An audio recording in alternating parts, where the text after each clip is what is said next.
Hey folks, welcome back. Today we're going to be taking a wee look at the frosty wasteland of Frostpunk 2, a highly anticipated sequel by 11-bit studios. If you enjoyed the harsh city building survival mechanics of the first game, well, you're in for a real treat. This game's currently priced at £37.99 or $44.99 in dollars and $44.99 in euros. Yeah, I'm going to share my kind of first impressions after playing about 7 or 8 hours, maybe a little bit more, into the game. Right off the bat, Frostpunk 2 doesn't just build on the success of the first game, it elevates the entire city survival genre with a little bit of pushing the boundaries, adding deeper strategy, and a little bit of kind of 4X elements, with an absolute huge map from the looks. You'll still be managing your relentless balance between supply and demand with increasing population. And this time the stakes feel even higher than the first one, I would say. Is that they've introduced factions, so they've got different groups of people that all have different kind of interests, goals, have an ultimate say in how you govern the city. They do this by the kind of council building or system. Every single vote for your rules and laws have to be passed in the council, and obviously with differing opinions. Some are going to say yes, some are going to say no, and you can negotiate with each of the factions to kind of sway them either way. One thing kind of really surprised me, and I mentioned it a little bit before. The map is huge. Like you can scroll when you zoom out and scroll like any direction. It looks like there's a lot, and it's not just exploring this time. There's a little bit more to it, which I'll get into in a little while. You're not managing one settlement. You're managing a city, but then you're also managing other settlements. So that's a surprising thing. You're expanding the city's reach to multiple other settlements that you actually build and control, and you can switch to the different ones just by a click of a button.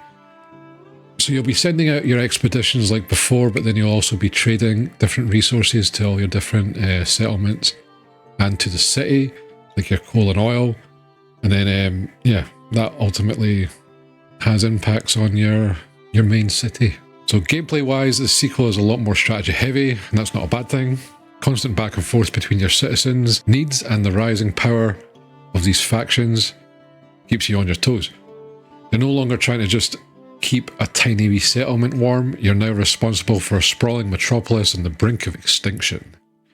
And that comes with its own set of challenges. Another great addition, which I don't think was in the first one, I might be wrong, is, well, they call it Utopia mode, but essentially it's just like a sandbox mode. So if you don't want to follow the story and you just want to do the city part of it and just the building part of it and doing all the rest without like a slow introduction of all the different areas and stories, this is for you. When it comes to atmosphere, Frostpunk 2 doesn't disappoint. The graphics, well, not groundbreaking, and there's, you know, a couple of points which I'll mention in a little bit, which I kind of see as a little bit of a negative. They still do a fantastic job of pulling you into that kind of cold, desolate, wasteland type world, and the soundtrack was very surprising. You know, full orchestra. It perfectly captures like the sense of like hopelessness and like you're trying to survive day to day. There's a little bit of despair, but then notes of hope. Like it does really well. You need to listen to this, just like as a little example.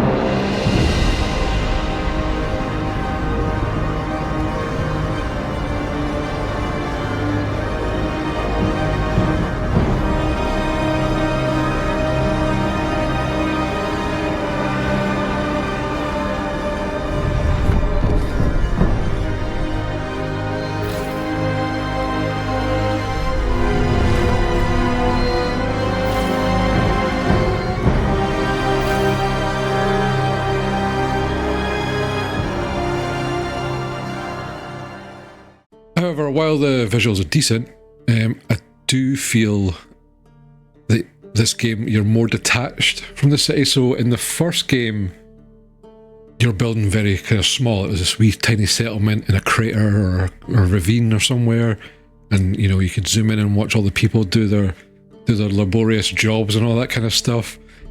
But you're building on a much larger scale here. That comes with a kind of trade-off in a little bit, and that's where I can kind of go with like like some of the negatives. You know, it's not all perfect. For instance, like the tutorial at the start is a bit lacking. Definitely doesn't hold your hand as much. And it can be, I guess, a little bit frustrating for some, trying to figure it all out. Now, they do have like a help function, which is basically like a manual. You know, it's all reading, and that kind of goes through everything. I can see that being a barrier for some players, whereas, like, you know, I don't mind looking through it.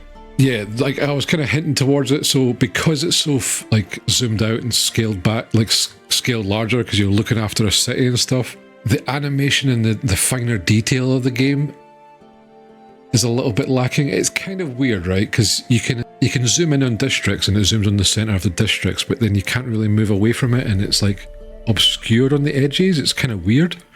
But yeah, that kind of having that larger scale is kind of like, I feel less attached to the kind of town, where it's just like I'm focused on just min-maxing the numbers more than caring about the actual citizens. It's not necessarily a negative, but it's just they've definitely changed it up enough where it's a slightly different feeling, but it's with a purpose, so it's not it's not too bad. I'm kind of trying to say, like, I'm not trying to sell it as a negative. Like, I don't really see it as a negative. It's just different, and I think if you're looking for more of the same, then it's different enough where it might put some folks off. I don't know. Maybe I'm just rambling a little bit, but you know, that's the kind of feeling that I got about it. But then after playing it for a little while, it didn't bother me as much. But yeah, talking about which, replayability, Frostpunk 2 has a lot, I would say. You've got the story kind of mode that you're going through. You've got the Utopia/sandbox mode, and from the looks of it, they've 11-bit's already got DLC underway. I think if you buy the premium edition, you get the DLC coming up, 3 of them, I think. I'm quite excited for it. I don't think they had this in the first one. Mind you, I didn't look for it, but I seen it on the Steam page that they have mod support, so that'll be really interesting to see what community created content comes out of that. Could be some exciting stuff. So, overall, Frostpunk 2 is fantastic. Great sequel. They build on the foundation of the first game and elevate it, putting in some other genre elements, and it just kind of takes it away enough to be a true sequel, but still relates to the first one. So I just think it's a really, really good game. And the price, it's up there, but it's not like full hog £50-60, you know, which is, I think it's reasonably priced. That being said though, if you haven't played the original, I would highly recommend you play the first one first, and then go into the second one. Probably not good to jump to the second one. You could probably get a little bit like better out of it, but I think the transition is worth going through. Like I said, you do get that detached feeling, but I kind of think that might be on purpose, maybe. I don't know. But yeah, I would recommend getting the first one, especially if it's during sale time, which is coming up. You know, we're recording in October here, so there'll be the autumn sale on Steam soon. I'm sure I'll have releases on that or sales stuff on that to take a look out for, so if you haven't already, subscribe or check out any of the videos. I'll put a card up here if I can remember.